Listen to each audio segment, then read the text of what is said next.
Grabar. Muy bien, bárbaro. Bueno,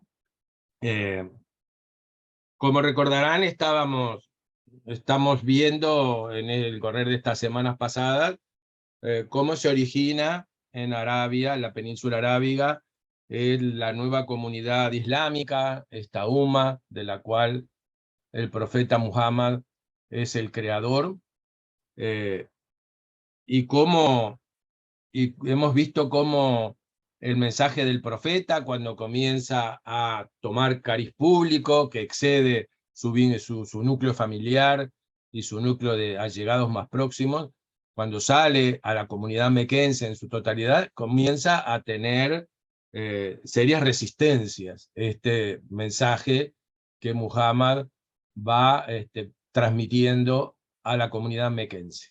En parte vimos cuáles eran las problemáticas que la revelación planteaba para la comunidad, porque en definitiva era, era un mensaje muy sencillo, implicaba que se debía pasar raya, abandonar toda la forma de vida anterior al surgimiento del mensaje profético, y adentrarse en un camino nuevo con un Dios que exigía fundamentalmente una adoración única y la eliminación de todas las demás deidades que conformaban el espectro religioso de la Arabia preislámica. Y implicaba también la aplicación de una nueva moral social, ¿verdad? Los valores que tenía la comunidad preislámica arábiga, fundamentalmente utilizando la vendetta como elemento para dirimir controversias u ofensas, el establecimiento de la comunidad de ancianos como árbitros o jueces supremos de los diferendos, el hecho de ese carácter orgulloso y seguro de sí mismo que tenía la comunidad preislámica, dado que la vida esta era la única que tenemos y lo que tenemos nos lo debemos a nuestro propio esfuerzo y a nuestra propia inteligencia y saber hacer, ¿verdad? Todo esto que eran los pilares de la comunidad preislámica, ahora con el mensaje que traía Alá, no podía seguir más, ¿verdad? La moral en la cual se asentaba el nuevo mensaje dejaba de lado la antigua tradición, la antigua suna tribal. Cuando uno se refiere a suna, se refiere a tradición, ¿verdad? Suna con doble N. O sea que implicaba dejar de lado la suna tribal preislámica y adentrarse en una nueva suna, que era la suna de Alá, que estaba para construirse, porque era un camino que no estaba esbozado totalmente, era un camino hacia un futuro que mucha gente no entendía muy bien qué implicaba, porque implicaba cosas que no eran típicas del anterior, como el tema de la resurrección y de un juicio al final de los tiempos, lo cual era una novedad absoluta en el panorama vital de la península arábiga.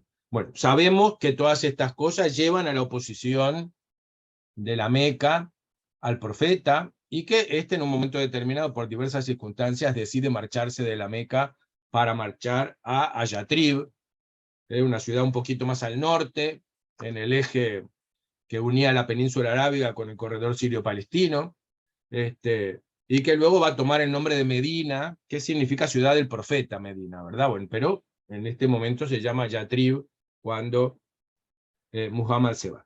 Entonces, bueno, yo quiero retomar el punto de desarrollo allí, justamente la oposición de la Meca y las razones que va a manejar Muhammad para irse de la Meca y partir hacia Medina. Yo para este trozo estoy usando un libro, se los digo por las dudas, hablamos de un libro que se llama Mahoma de Rodinson, pero este que estoy usando para esto se llama el Islam, es un nombre muy complejo, el Islam, y es de un norteamericano que se llama David Wains, W-A-I-N-S. Por las dudas, si alguien lo quiere o lo que sea, digo, más que nada siempre es importante nombrar la bibliografía que utilizamos para el que la quiera seguir o lo que sea tenga el dato. Bueno, Weiss nos cuenta cuáles son los motivos que esgrime Muhammad para irse de la Meca. Recuerden que todos estos relatos están basados básicamente en aquella famosa biografía que el tocayo del profeta, Muhammad ibn Ishaq, escribe unos 100 años más o menos después de la muerte del profeta, y donde narra todos estos acontecimientos con lujo de detalle, ¿verdad? Y bueno, ese es el documento que siguen casi todos los historiadores cuando abordan esta parte de la periprecia del Islam. Y Weiss nos dice así, la oposición mequense a Muhammad aumentó proporcionalmente a la creciente claridad de su mensaje y al temor que su impacto tendría sobre sus vidas. Alá era la única, todopoderosa, pero compasiva y misericordiosa deidad. Y la prueba de la naturaleza de este nuevo Dios, Alá, se encontraba en los innumerables signos de su poder y beneficencia. Este es uno de los temas duros de roer para el Islam, para las tribus arábigas preislámicas, porque antes sus divinidades eran palpables, las tenían representadas en los ídolos que estaban en la ciudad en la Meca, en la Kaaba. O sea que eran unos dioses a los cuales cuando realizaban su culto se podían dirigir porque estaban representados por esa imagen que estaba en ese santuario. Pero Alá no tiene imágenes, Alá está en toda la creación, y el nuevo creyente debe buscar en la naturaleza los signos de la omnipotencia y de la presencia del Dios. Así que bueno, las pruebas se encontraban entonces en todos los signos de su poder y beneficencia, en la creación del cielo y de la tierra, en la formación del hombre, de los animales, la vegetación, las cosechas y la fruta y sus diversos usos, la alternancia del día y de la noche, del sol, la luna, las estrellas, el revivir de la tierra abrasada, las montañas, el mar, etc. En todo lo que nos rodea y en nuestra propia condición están explayados los signos de la omnipotencia y de la benevolencia divina. Y por lo tanto el nuevo creyente debía dejar de adorar esas efigies que no servían para nada y que no creaban nada, para buscar en el entorno que nos circunda la presencia de Dios. Muy bien. Y uno de los signos fundamentales de esta presencia de Alá, que comunicaba el profeta, era la resurrección, ¿verdad? Y este sí que es un signo nuevo para esta zona. La resurrección, que iba unida al juicio, seguido de una recompensa o castigo. El juicio significaba que las acciones en este mundo estaban cargadas de sentido y consecuencias para la vida venidera, que era idea totalmente ajena a la vida árabe. Lo cual significó un grave problema moral para la gente, ¿verdad? Porque antes, bueno, las cosas se vivían acá, se dirimían acá, y cuando uno se moría, se había acabado la historia. En cambio ahora, uno tenía que evaluar, porque la conducta que uno tuviera en esta vida iba a ser en un momento dado, al final de los tiempos, iba a ser juzgada por este Dios todopoderoso, y iba a implicar nuestra salvación o nuestro castigo.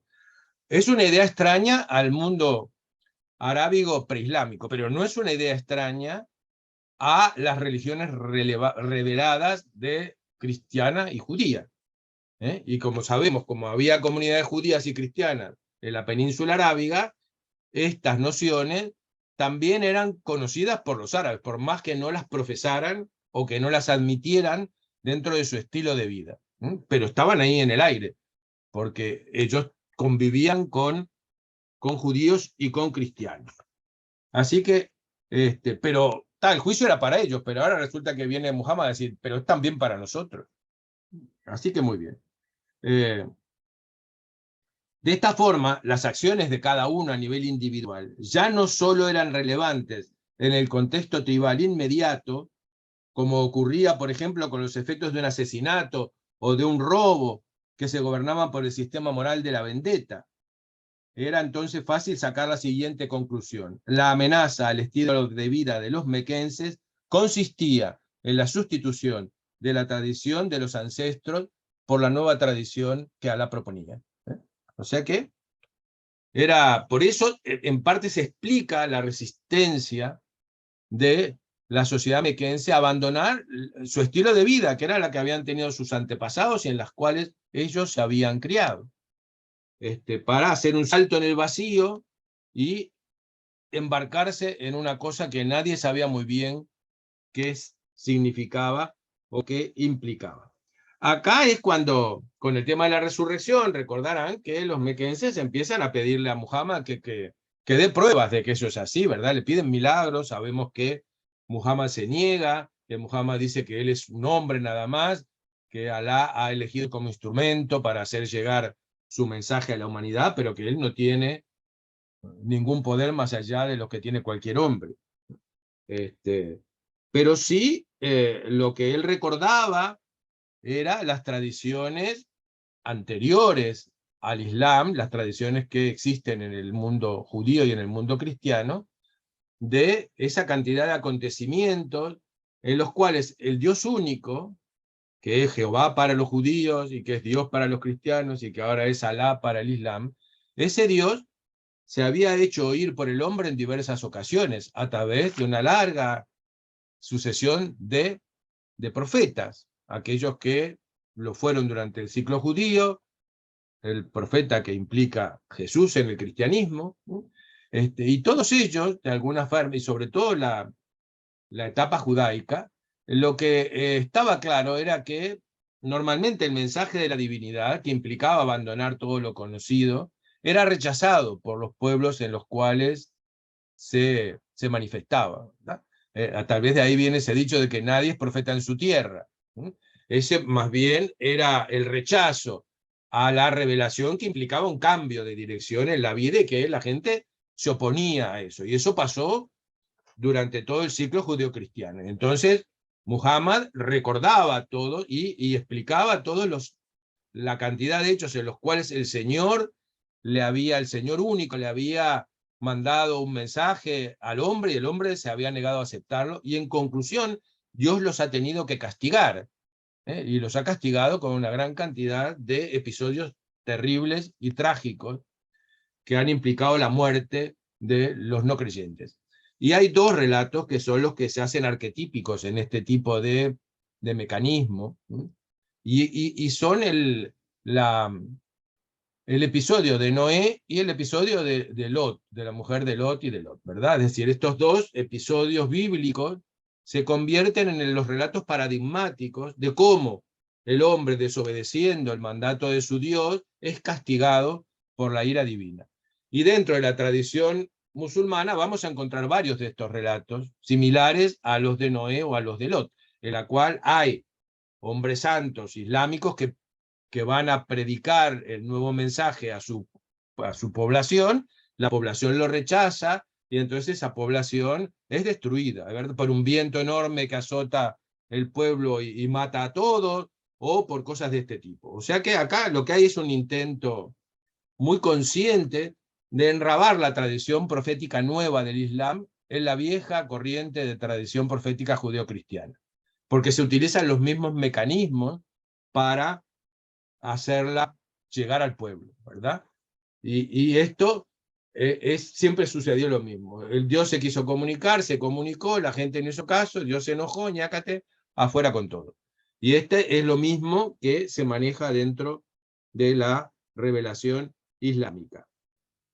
Obviamente, cuando todo esto tomó estado público en la Meca, y los mequenses se dieron cuenta que acá lo que estaba planteando Muhammad era muy claro, había que dejar de lado todo y embarcarse en algo nuevo, y le ofrecieron de todo a Muhammad para que se bajara del caballo, ¿verdad? Le ofrecieron riquezas, poder y prestigio político y todo lo demás, lo tentaron. También la tentación del profeta es un tema también típico del relato profético judeocristiano, ¿verdad? Recuerden el caso paradigmático cuando Jesús es tentado por el demonio, ¿eh? O sea que el mensaje del Dios no es aceptado por el hombre, el profeta, que es el instrumento que utiliza la deidad para comunicarse, es tentado por las fuerzas del mal, pero resiste, ¿verdad? O sea que se entronca dentro de un mismo tipo de relato.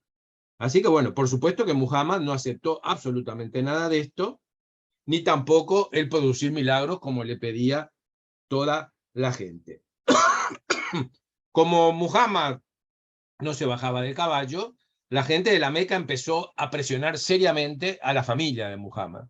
Muhammad pertenecía al clan Hasim de los Quraishíes, Hasim con H, H-A-S-I-M. Era una de los clanes que conformaban la familia de los Quraishíes, que era a la cual pertenecía Muhammad y otras tantas familias, ¿verdad? Que eran recuerden que los Quraishíes eran los que dominaban la Meca, o sea que pertenecía a uno de los clanes, el clan Hasim de los Quraishíes. Cuando no lograron que Muhammad volviera atrás en sus propuestas, empezaron a presionar a su clan familiar, a los Hasim, y los boicotearon directamente, ¿verdad? Los boicotearon a nivel político, a nivel comercial y económico, ¿verdad? O sea que empezó a haber un daño concreto a la familia de Muhammad. Y también en este momento Muhammad está pasando por un periodo bastante complejo porque es el momento en que mueren sus dos grandes sostenedores de esta primera etapa. Muere el tío que lo había criado, Abu Talib, y muere su primera mujer, Yadilla, que era la que lo ayudó a hacerse cargo de la pesada carga de la profecía, ¿verdad? Ella y su primo Ali. O sea que en el momento en que crece la presión sobre el núcleo familiar de Muhammad, mueren dos de sus soportes importantes. Y de alguna manera Muhammad empieza a temer por su familia, ¿verdad? A temer en dos sentidos. Por un lado, que la acción de los mequenses se concrete en hechos violentos contra su familia o sus seguidores más próximos. Y también le teme el castigo de Alá, de que dado que la población de la Meca no recibe el mensaje y el llamado de Alá, que Alá descargue su ira sobre la Meca y la destruya, igual que sucedió tantas veces en la historia anterior. Y por lo tanto decide irse de la Meca, con su familia más próxima y con sus seguidores más próximos. Una centena y poquito de personas, no más de 100 y algo de personas. Se va aprovechando que lo llaman de Yatrib para dirimir unos conflictos que había dentro de algunos grupos sociales en Yatrib. Y entonces en grupos pequeñitos, que duran varias semanas, se van yendo de la Meca hacia Yatrib. Este éxodo, parecido al nuestro, el éxodo de la oriental, el éxodo artiguista, a esto implica el inicio del cómputo de calendario del Islam, ¿verdad? Porque esto corresponde a la Égira, y el año que comienza la ida hacia Yatrib es el año en que comienza la era islámica, que es el 622. O sea que en el 622 comienza el cómputo de calendario islámico, teniendo como punto inicial la Égira, la partida de Muhammad y sus seguidores de la Meca a Medina. Muy bien, en Medina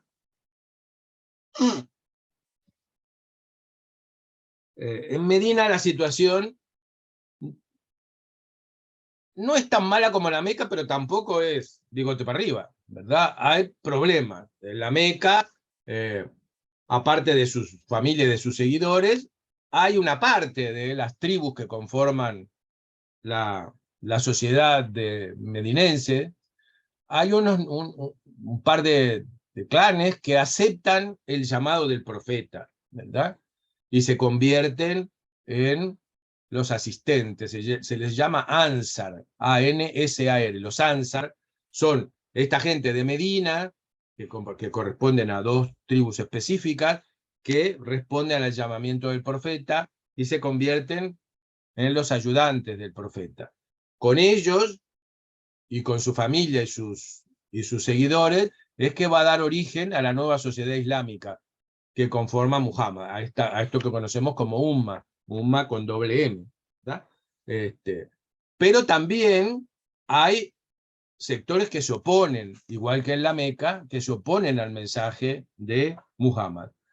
Fundamentalmente hay varias tribus que no responden al llamado y que se mantienen dentro del ámbito de su antigua tradición pagana, Y hay también comunidades judías y comunidades, fundamentalmente comunidades judías y comunidades árabes judaizantes, es decir, que están más cercanas al mensaje revelatorio del judaísmo, ¿no?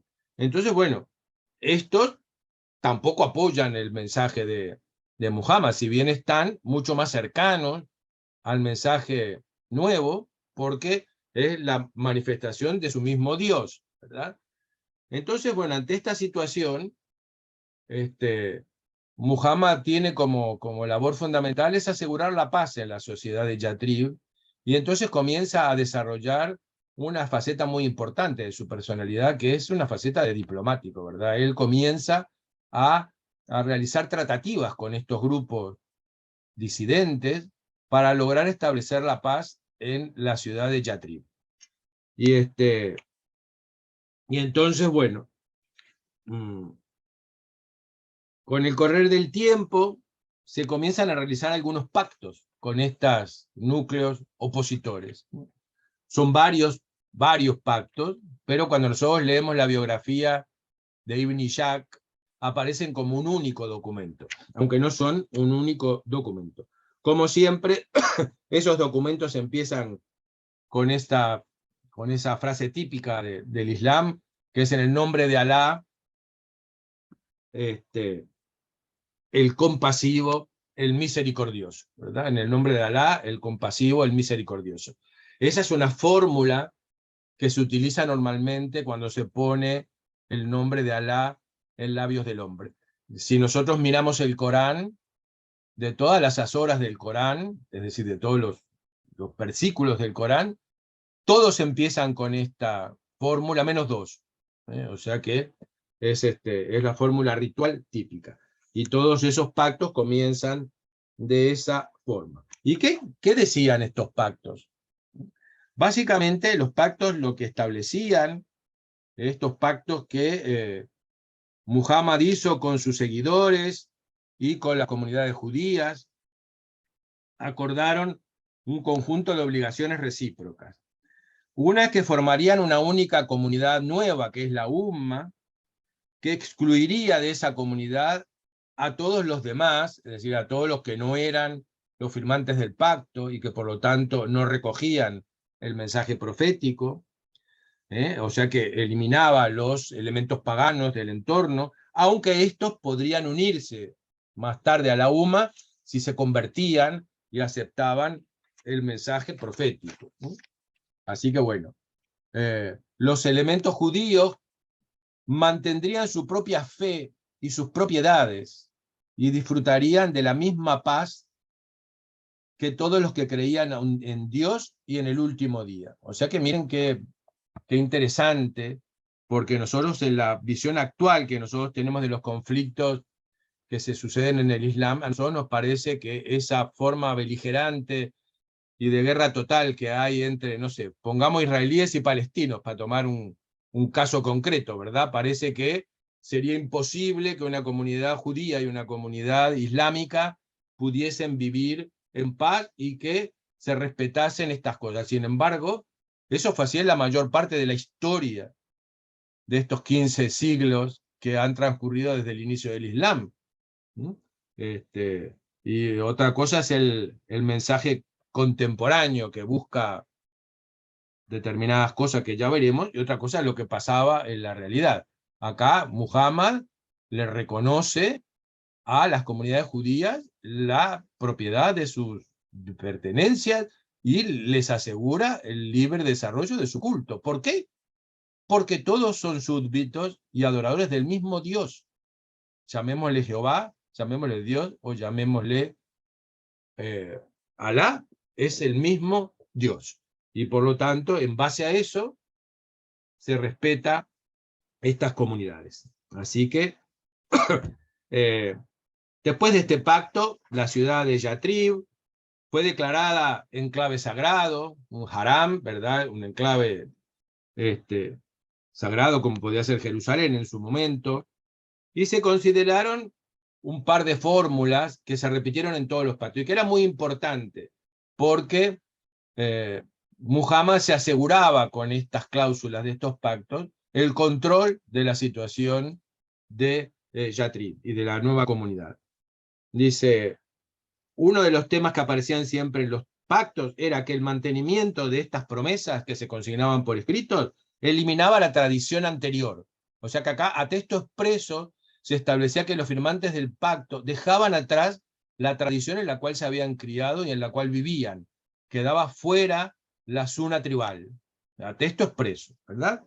Y también a texto expreso se consignaba que Alá es la garantía de aquello que hay que evitar a toda costa para que no se rompa el pacto y de aquello que es lo más adecuado para mantener lo que esta hoja contiene. Es decir, que Alá era el Dios que garantizaba el mantenimiento del pacto. Y obviamente el hecho de la posición privilegiada que en este pacto asumía la figura de Muhammad, se recogía en otras cláusulas que establecían que si surgiese cualquier disputa o controversia susceptible de causar problemas, esta deberá remitirse a Alá y a Muhammad, el apóstol de Alá.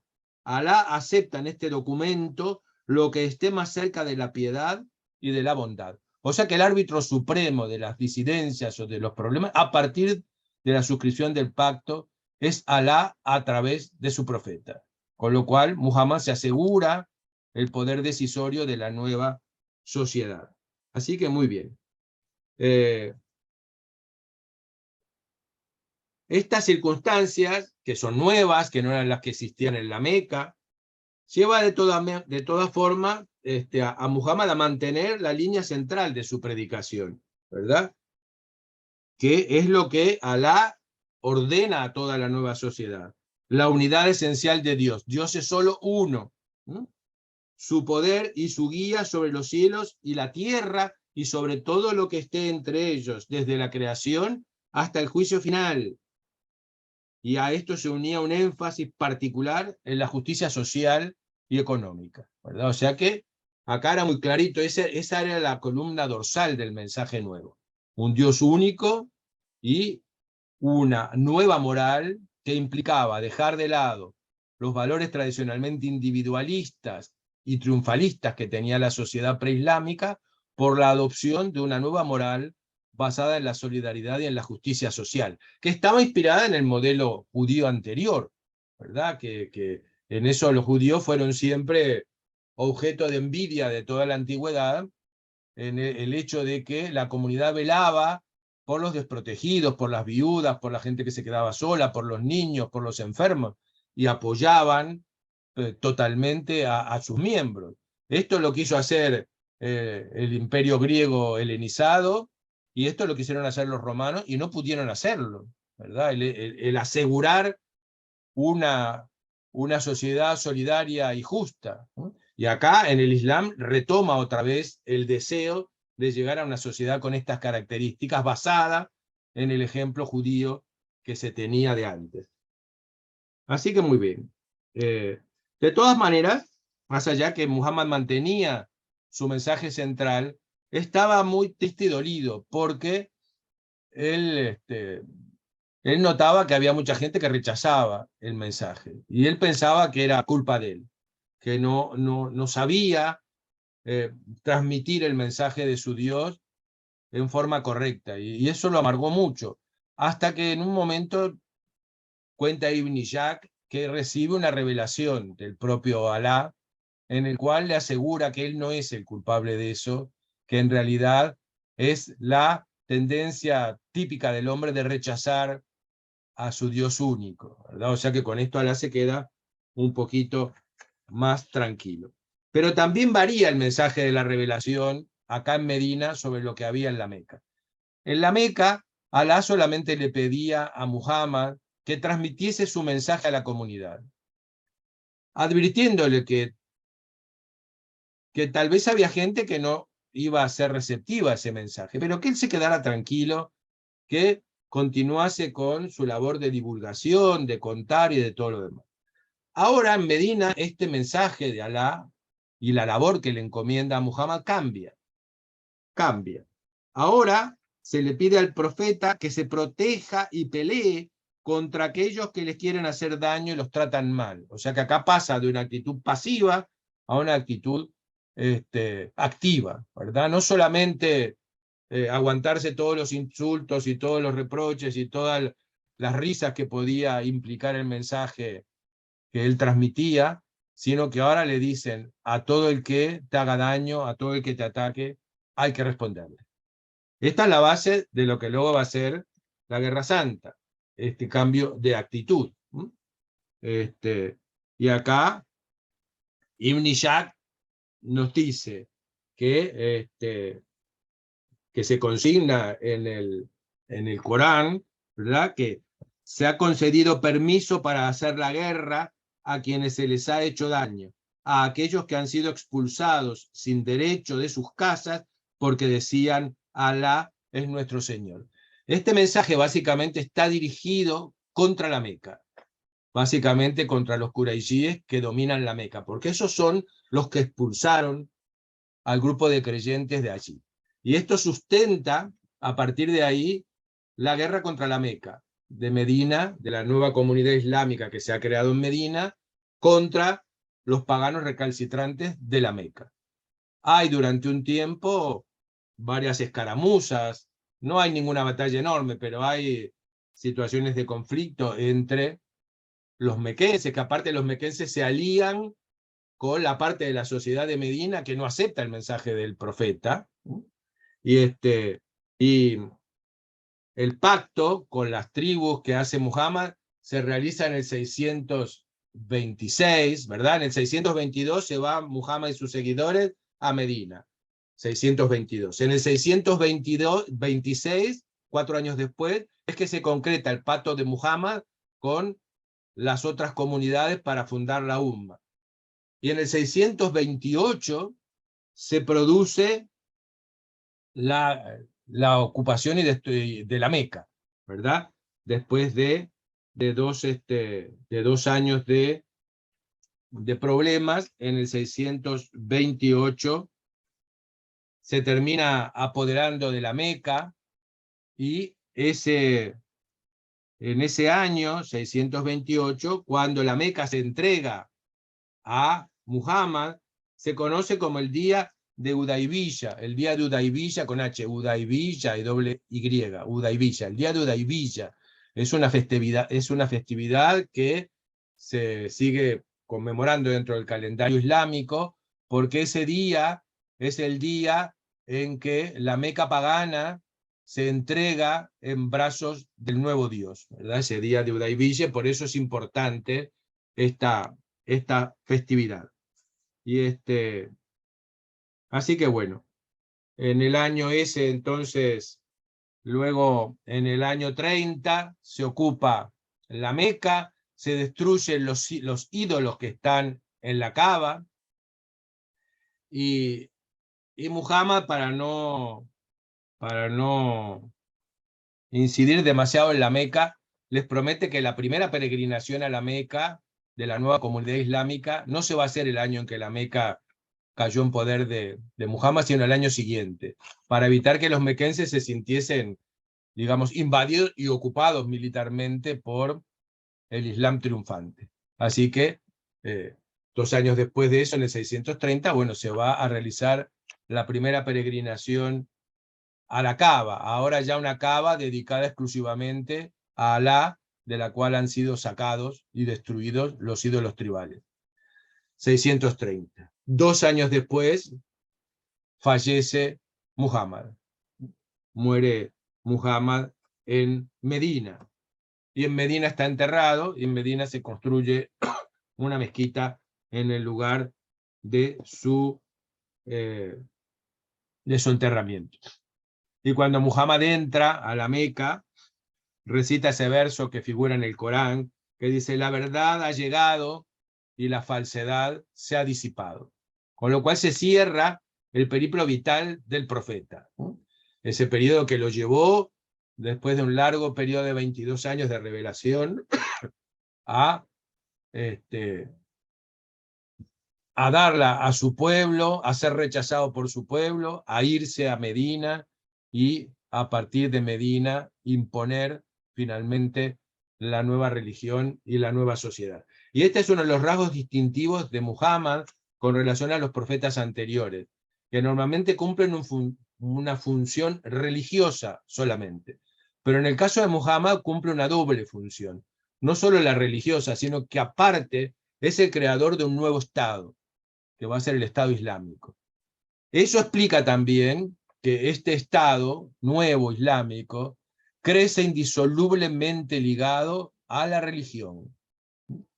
Y eso nos explica que todavía en la actualidad, muchas de las sociedades islámicas, el poder estatal es ejercido por el poder religioso, como en el caso de Irán o de Afganistán, etcétera, etcétera, ¿verdad? Esa es algo que distintivo del Islam, que a veces uno desde la contemporánea dice, qué atrasados que están, porque todas las sociedades humanas han ido estableciendo un proceso en el cual se ha separado el Estado de lo religioso, porque aún en los estados confesionales está claro que la Argentina, que es un estado confesional, no es el cardenal primado de Buenos Aires el que dirige el gobierno.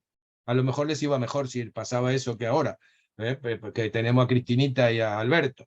Pero digamos que por más que es un estado confesional, el estado no lo dirige el cardenal primado. O en el caso de Brasil, que sucede lo mismo, está el amigo Bolsonaro, pero no está el cardenal primado de Brasil. Y son estados confesionales. Pero en el caso del Islam, son estados teocráticos, son estados donde el poder lo ejerce directamente la cabeza religiosa, como el caso de los ayatolás en Irán, etcétera, etcétera. Y ahí lo tenemos claro. Entonces el tema no es que estén atrasados y nosotros digamos, qué barbaridad, siglo XXI, y esta gente sigue con... No, es que el Estado Islámico surge de esta manera, ¿verdad? Es consustancial a su origen, es un Estado donde la religión es la que determina toda la vida del hombre, absolutamente toda, incluida la vida política y la forma de institucionalización de este Estado. Y ahí tenemos también las diferencias que entre las dos grandes facciones del Islam, sunitas y chiitas, se marca también, ¿verdad? El chiismo es mucho más apegado a esta característica originaria de la sociedad islámica, en tanto el sunismo ha sido más flexible en el correr del tiempo para aceptar otros planteos que los chiitas rechazan de plano y que forman parte de esa manzana de la discordia que siempre está presente en el mundo del Islam. La forma de entender el mensaje profético y de llevarlo adelante de comunidades como la sunita, que es la mayoritaria, y de la chiita, que es la minoritaria. Pero son las más complejas, porque son aquellos que se creen los puros, los únicos detentadores de la verdad absoluta, y que tienen claro que quien está en el error es la gran mayoría contraria a ellos, ¿verdad? Y esa es una postura que mantiene incólume la trayectoria del chiismo y de sus facciones aún más conservadoras o más ortodoxas, como puede ser el ismailismo y otras cosas, o el fatimismo, cosas de esas. O sea que bueno, es interesante todo esto porque esto que sigue dando problemas hoy surge como un, llamémosle, pecado original o característica original del Islam. Que ahora que hablé de pecado original, la gran ventaja que tiene el Islam, a mi personal entender, es que no cultivan el tema del pecado original y de la culpa originaria del hombre. O sea que le ahorra a los musulmanes el cargar con la culpa judeocristiana, que es súper importante. ¿Por qué? Porque ellos me entienden que Adán, cuando comete el pecado original, se arrepiente y pide perdón a Dios y Alá lo perdona. Y a partir de ahí se clausura el tema del pecado original. El pecado original lo comete Adán y se redime por el perdón otorgado por Alá. Pero la humanidad no carga con el pecado original, está libre de culpa. Y la culpa solamente vendrá de nuestra propia vida personal y de la forma como llevemos nuestra existencia de cara a ese día del juicio final en el cual Alá no juzgará igual que a todos. Es muy interesante esto porque creo que es un gran aporte del Islam el hecho de librar al hombre de este instrumento terrible de poder que ha sido la noción de pecado y de culpa que ha manejado la colectividad judía y la colectividad cristiana, para desgracia de todos los que pertenecemos a esa colectividad, a esas colectividades, ¿verdad? Que nos han enseñado de chiquitos que todo es culpa nuestra, que vamos al infierno, que nos van a quemar, todas esas cosas horribles. O sea que bueno, vamos a dejar por acá, porque a partir de aquí lo que vamos a analizar es cómo se conforma la nueva tradición, la nueva sunna de Alá, ¿verdad? Cómo se va conformando a medida que pasa el tiempo esta nueva tradición que viene a sustituir la antigua sunna tribal, la antigua tradición tribal preislámica. Y antes de morir, Muhammad les deja un mensaje a su comunidad que dice así: sabed que todos los musulmanes son hermanos entre sí y que hoy sois una sola hermandad. No es lícito que alguno de vosotros tome algo que pertenece a su hermano, a menos que éste esté dispuesto a dárselo voluntariamente. Así que no os hagáis daño a vosotros mismos. O sea que era un mensaje profético. Sabía que este peligro se iba a dar, y se va a dar muy poquitos años después, ¿verdad? Ya unos 30 años después de fallecido Muhammad, tenemos la sociedad islámica dividida en chiitas y sunitas. Muy bien, antes de dejarlos, bueno, cualquier pregunta o comentario que quieran hacer sobre esto. Por aquí. Yo quiero hacer una pregunta. Sí, ¿Puedo? Sí, por supuesto. Capaz que ya lo has explicado y yo me he salteado alguna clase que no vi la grabación aún, pero ¿hay representación de Alá, así como tenemos de Jesús? No hay. No, no hay. Por eso digo que la tradición islámica es mucho más cercana a la tradición judía. Y una de las cosas que marcan esa cercanía es justamente la imposibilidad de representar en imagen a este Dios supremo. Por eso es el tema de los signos, ¿verdad? La presencia de Alá, se buscan los signos que están a nuestro alrededor, porque Dios está en todos lados, al mismo tiempo, y desde siempre. Y por lo tanto, claro, era un poco difícil, ¿verdad? A una serie de tribus que estaban acostumbradas a tener un Dios materializado en algo concreto, así fuese un ídolo inerte, pero estaba materializado en algo, ¿verdad? Pedirle que abandonen eso, que es un objeto que por lo menos cuando van a la cava y hacen sus ofrendas y sus ritos ante ese ídolo, están conscientes que están entrando en contacto con su Dios. Pero ahora eso no va a existir más, entonces al nuevo musulmán se le pide que eso lo haga ante un Dios que no puede tocar, no puede ver, no puede oler, no puede de ninguna manera asir en una forma de representación, sino que lo tiene que buscar en todo lo que nos circunda. Y es muy interesante, porque esa también es una de las causas de discrepancia con el cristianismo, que mantiene el judaísmo y el islam, que en parte el cristianismo es idolátrico, le dicen siempre. ¿Por qué? Porque mantiene la adoración a las figuras que representan a la divinidad, ¿verdad? A Jesús, a María, a los apóstoles, a los ángeles, a los santos, etcétera, etcétera. Entonces siempre una de las acusaciones fundamentales de judíos y musulmanes es que el cristianismo es un paso atrás, que el cristianismo vuelve a una visión idolátrica de la religión, ¿no? Porque mantiene una parafernalia de entidades espirituales que mediatizan lo que debería ser la figura única de adoración, que es Dios. Empezando por la problematización que hacen de la propia figura de Jesús, ¿verdad? Y bueno, eso es todo afuera. Sí. Una pregunta. En este caso, los protestantes no tenemos imágenes, ni de Jesús, ni de Virgen, No. ni de santos, ni nada. Exacto. Eso No, es entre claro. católicos y protestantes, ahí está la diferencia. Sí, Gracias. no todos los protestantes Hay algunos. hacen eso. Porque si tú miraste ahora todo lo que la reina nos dejó al morir en Bueno, imagen, la iglesia claro, anglicana esos son los protestante anglicanas, la iglesia anglicana. Y por eso se separaron, mantiene una cantidad de simbolismos que también claro, están ahí.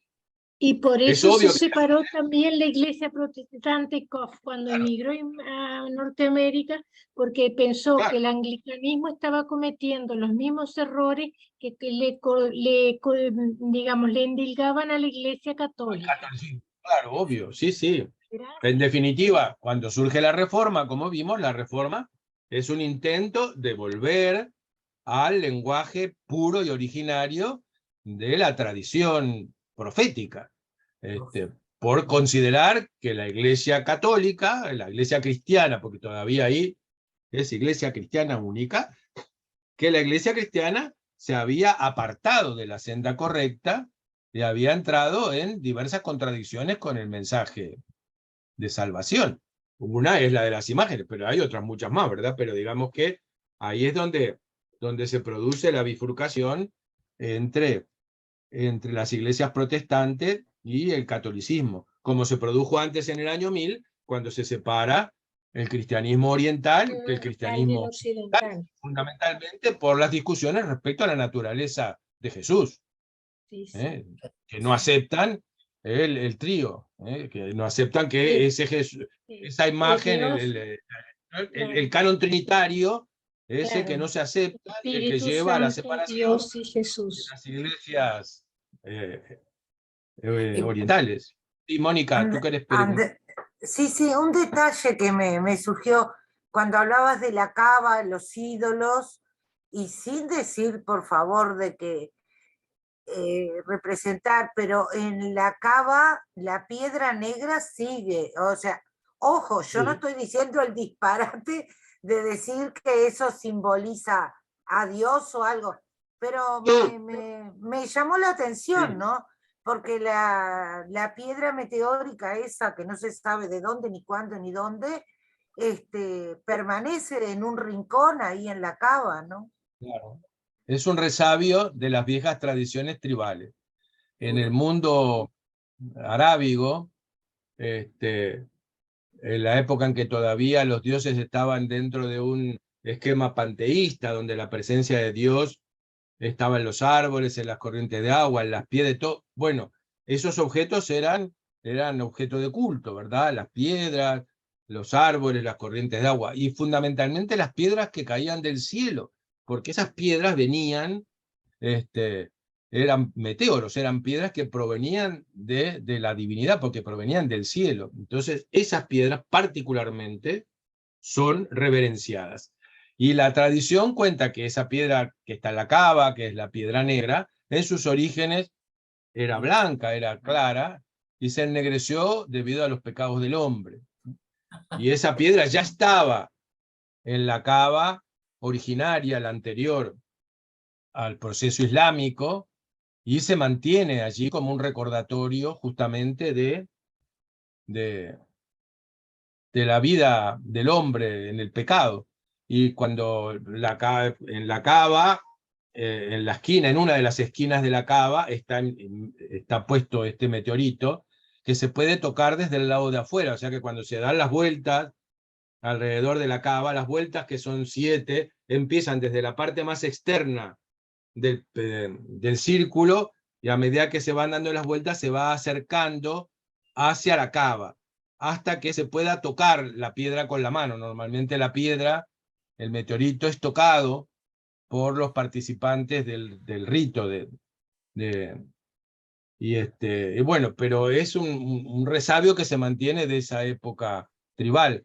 Yo, obviamente, incluso los propios musulmanes, no, salvo la gente de las clases sacerdotal, no entra a la cava, pero en la cava, por las descripciones que sé, hay reproducción de imagen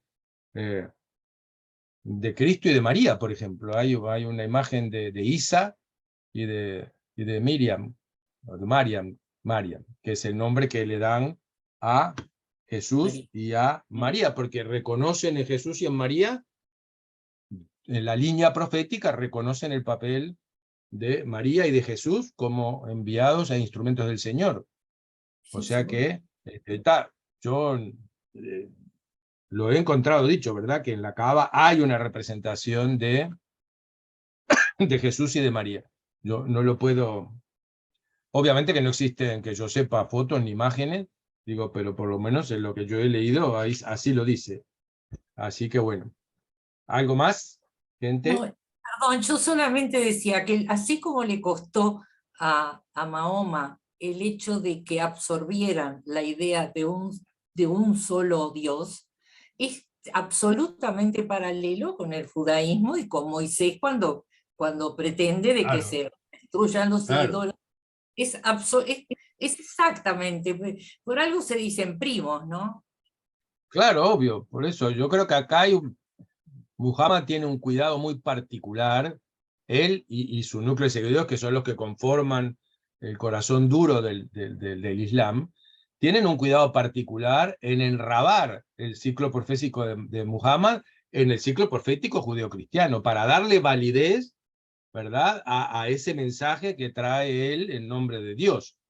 Y por eso sigue los mismos mecanismos, llamémosle narrativos, o los mismos mecanismos de tradición que se manejan en el judeocristianismo.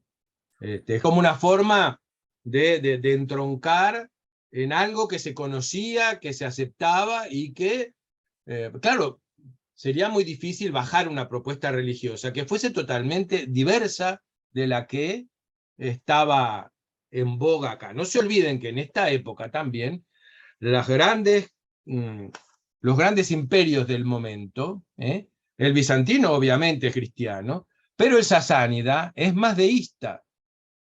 O sea que es zaratustriano, es más deísta, que también representan en un dios, en Mazda con Z. Tienen un dios único, el zoroastrismo es una de las religiones que tienden al monoteísmo, igual que lo fue en Egipto la reforma de Ikenatón. O sea que, y ahí en la época en que se desarrolla el Islam, ustedes tienen ideas monoteístas por todos lados. Están en el Imperio Bizantino, están en el Imperio Persa Sasánida, están en las comunidades judías y en las comunidades cristianas que están en la península arábiga, y hay un estilo narrativo de esas tradiciones religiosas, en las cuales se inserta naturalmente el Islam, porque nadie puede crear ex nihilo, nadie puede crear en el vacío un relato que sea aceptable por la comunidad, una comunidad que comparte su horizonte con todo esto. Y por eso esa tradición y ese relato y esos mecanismos que utiliza el Islam para darse a conocer son exactamente iguales que los que están funcionando en el entorno en esa época. No hay nada nuevo bajo el sol. Nadie inventa sobre la nada, de verdad. Siempre es un constante reformar, retomar, reelaborar elementos que están en el entorno del ser humano. Y la religión, más allá de las temáticas específicas de la fe, el relato religioso se nutre del relato religioso universal que está presente en su tiempo y en su hábitat, que son esos. Miremos para donde miremos para los persas, miremos para Bizancio, miremos para donde miremos, está esa idea ahí, y ahí se entronca. O sea que es interesante el ver esto, ¿no? Como... Pero bueno, Andrés, ok. Sí, ¿algo más? Sí, una Sí, pregunta. Rubén. ¿Sigue siendo obligatorio, creo, peregrinar una vez en la vida para los musulmanes a la Meca, verdad? Sí, sí, pero aquellos que no puedan hacerlo por motivos diversos, pueden de todas maneras, a través de la oración y de otros elementos, sustituir la peregrinación a la Meca. Es lo que yo no sabía y tenía una enorme curiosidad para un Sí, musulmán que vive claro. Sí, que no puede llegar de ninguna forma, si hay alguna forma de cumplir con el requisito. Claro, obvio. Sí, pobres, porque si no, quedarían fuera de la salvación la inmensa cantidad del mundo islámico, que no Sí, tiene medios económicos, fundamentalmente, para realizar la peregrinación. Entonces, bueno, sabemos que la peregrinación es uno de los 5 pilares del Islam, pero aquellos que no puedan realizarla la pueden sustituir fundamentalmente por la oración y el cumplimiento de los otros pilares, ¿verdad? El ayuno, la limosna, todo este tipo de cosas. Porque si no sería clausurar la posibilidad de salvación a la inmensa mayoría de Claro. la población del mundo islámico, que es enorme. Y eso, bueno, no sé exactamente, no te sabría decir en qué momento eso se atempera esto o se le da esta salida, la verdad no tengo idea. Pero esto ha pasado como con todos los preceptos que tanto el judaísmo como el cristianismo han alumbrado en el correr de su historia. Se han ido modificando con el correr del tiempo. Yo siempre digo, no seguimos lapidando a la mujer adúltera, ¿verdad? En Israel. O sea que todas esas cosas han ido modificándose. Y porque dice que son más laxos que los chiquitos. Andrés, es Palmira. Sí. Estoy Palmi. de incógnito. Ya te veo atrás de muchos números. Sí. Sí. Mi hijo me está preguntando, ¿por qué decís que los sunitas son más laxos? Porque la yihad sunita del Estado Islámico es parte del Estado Islámico y Al-Qaeda. Sí, porque la tradición sunita ha sido tradicionalmente más flexible que la tradición chiita, que es mucho más conservadora y mucho más apegada a una cantidad de cosas que el sunismo ha ido...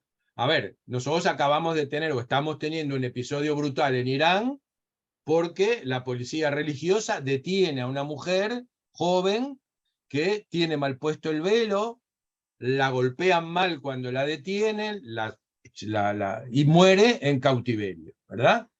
Por una infracción al código de vestimenta que establece la Sharia. Eso no sucede en los países sunitas. En Arabia Saudita, recién el año pasado se permitió a las mujeres acceder a la posibilidad de conducir un vehículo, cosa que antes, los talibanes en Afgan borraron otra vez la posibilidad de que la mujer pueda acceder a los establecimientos educativos, que se había logrado en el periodo complejo anterior, cuando los talibanes perdieron por primera vez, ahora volvieron, ¿verdad? O sea que ahí hay una clarísima diferencia en muchísimos ejemplos de cómo aquellos países musulmanes que siguen la sunna, la tradición primera, son mucho más flexibles y van cambiando cosas de la tradición que no suceden igual en las sociedades que siguen a rajatabla la sharia y la tradición chiita. Eso hay infinidad de ejemplos de esto, ¿verdad?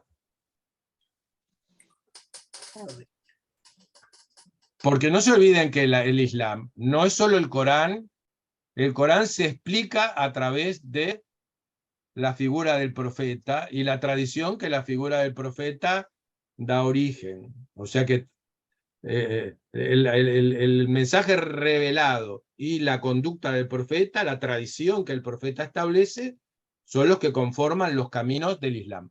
Y la tradición, como todas las cosas, es variable y es reinterpretable, porque al día de hoy y siempre, nunca jamás el Corán ha sido interpretado cada versículo de la misma manera. Hay discrepancias o hay formas diferentes de entender algunos elementos que están comprendidos en el Corán.